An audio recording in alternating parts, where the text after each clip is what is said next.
15 अप्रैल 2023 रात 10 बजे एक सफेद जीप से दो कैदी को लाया जाता है। दोनों के हाथ हथकड़ी से बंधे होते हैं। यह कोई आम मुजरिम नहीं। दो भाई अतीक अहमद और उसका भाई अशरफ अहमद सवालों के जवाब देने के लिए रुकते हैं और अचानक गोलियों की आवाज गूंज उठती है। कुछ ही सेकंड में सब खत्म हो जाता है। यह सिर्फ एक हत्या नहीं थी, यह एक कहानी का आखिरी अध्याय था। यह कहानी शुरू होती है प्रयागराज की पुरानी गलियों से, जहां एक लड़का धीरे धीरे अपनी पहचान बना रहा था। अतीक अहमद का जन्म एक साधारण परिवार में हुआ, लेकिन उसका रास्ता साधारण नहीं था। छोटी उम्र से ही उसका नाम छोटी मोटी घटनाओं में आने लगा और धीरे धीरे यह नाम डर का पर्याय बन गया। अतीक ने अपना प्रभाव बढ़ाना शुरू किया। उसका नेटवर्क मजबूत होता गया। लोग उसे सिर्फ एक इंसान नहीं बल्कि एक सिस्टम समझने लगे। उसके खिलाफ कई केस दर्ज हुए, लेकिन हर बार वह किसी न किसी तरह बच निकलता। इसी दौरान उसने राजनीति में कदम रखा। अतीक अहमद ने चुनाव लड़ा और जीत भी हासिल की। वह विधायक बना, फिर सांसद भी। यह एक अजीब मिश्रण था, एक तरफ नेता, दूसरी तरफ गैंगस्टर। उसकी पहचान दोनों जगह बनी रही। समय के साथ उसके खिलाफ आरोप बढ़ते गए। अपहरण, वसूली और कई गंभीर अपराध उसके नाम से जुड़े। लेकिन असली मोड़ तब आया जब 2005 में एक बड़े केस ने उसका नाम फिर सुर्खियों में ला दिया। उमेश पाल अपहरण केस। यह मामला सालों तक चलता रहा और यही आगे चलकर सब कुछ बदलने वाला था। एक नया साल, लेकिन पुरानी दुश्मनी अभी भी जिंदा थी। 24 फरवरी 2023 को उमेश पाल की हत्या कर दी जाती है। दिन दहाड़े खुलेआम फायरिंग होती है। सीसीटीवी फुटेज सामने आती है और पूरा देश स्तब्ध रह जाता है। जांच शुरू होती है और शक की सुई सीधे अतीक अहमद और उसके नेटवर्क की तरफ जाती है। इस बार कानून तेज था।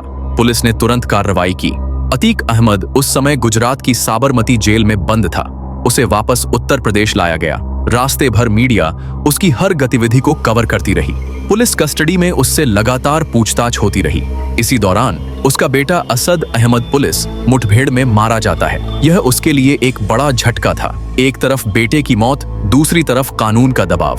और फिर आती है वह रात, 15 अप्रैल 2023। पुलिस अतीक और अशरफ को मेडिकल चेकअप के लिए ले जा रही होती है। मीडिया वहां पहले से मौजूद थी। रिपोर्टर सवाल पूछ रहे थे, कैमरे रिकॉर्ड कर रहे थे। सब कुछ सामान्य लग रहा था। अतीक रुकता है कुछ कहने के लिए और तभी 3 लोग भीड़ में से आगे बढ़ते हैं। वे मीडिया कर्मी जैसे दिखते हैं, हाथ में माइक और कैमरा। लेकिन अगले ही पल वे अपने हथियार निकालते हैं और ताबड़तोड़ फायरिंग शुरू कर देते हैं। पहली गोली अतीक को लगती है, फिर अशरफ को। कुछ ही सेकंड में दोनों जमीन पर गिर चुके होते हैं। पुलिस कुछ पल के लिए स्तब्ध रह जाती है। मीडिया के कैमरे सब कुछ रिकॉर्ड कर लेते हैं। यह दृश्य पूरे देश में वायरल हो जाता है। हमलावर तुरंत आत्मसमर्पण कर देते हैं। उन्हें पकड़ लिया जाता है। उनका कहना होता है कि वे नाम कमाना चाहते थे एक बड़ा काम करके। इस घटना ने कई बड़े सवाल खड़े कर दिए। सबसे बड़ा सवाल, पुलिस कस्टडी में इतनी बड़ी सुरक्षा चूक कैसे हुई? दूसरा, हमलावर इतनी आसानी से पास कैसे पहुंच गए? तीसरा, क्या यह सिर्फ शोहरत पाने की कोशिश थी या इसके पीछे कोई गहरी साजिश थी? जांच एजेंसियों ने तुरंत कार्रवाई शुरू की। एसआईटी का गठन हुआ। सुरक्षा व्यवस्था पर सवाल उठने लगे।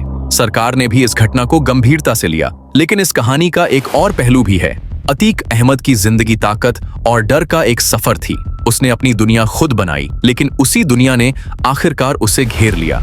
यह कहानी हमें दिखाती है कि जब अपराध और राजनीति एक साथ मिलते हैं तो सिस्टम कितना जटिल हो जाता है। एक समय था जब अतीक अहमद के नाम से लोग कांपते थे और एक समय आया जब वह खुद कैमरे के सामने बेबस खड़ा था। यह सिर्फ एक व्यक्ति की कहानी नहीं है, यह एक पूरे सिस्टम की कहानी है। एक ऐसा सिस्टम जहां ताकत का दुरुपयोग होता है, जहां कानून से बचने की कोशिश की जाती है और जहां कभी-कभी सच और झूठ का फैसला गोलियों से होता है। इस घटना के बाद पूरे उत्तर प्रदेश में हाई अलर्ट घोषित कर दिया गया। धारा 144 लागू की गई। कई जगहों पर इंटरनेट सेवाएं बंद कर दी गईं ताकि अफवाहें न फैलें।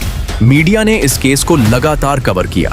हर पहलू से चर्चा हुई। कुछ लोगों ने इसे तुरंत न्याय कहा तो कुछ ने इसे कानून व्यवस्था की विफलता बताया। लेकिन सच क्या है? सच ये है कि एक लोकतंत्र में कानून सबसे ऊपर होता है और जब ऐसे घटनाएं होती हैं तो सिस्टम पर सवाल उठना स्वाभाविक है। अतीक अहमद की कहानी यहीं खत्म होती है, लेकिन उसके पीछे छोड़े गए सवाल आज भी जिंदा हैं। क्या सिस्टम और मजबूत बनेगा? क्या ऐसे लोग फिर सामने आएंगे या यह एक सबक बनेगा कि अपराध का रास्ता आखिरकार अपने अंजाम तक जरूर पहुंचता है?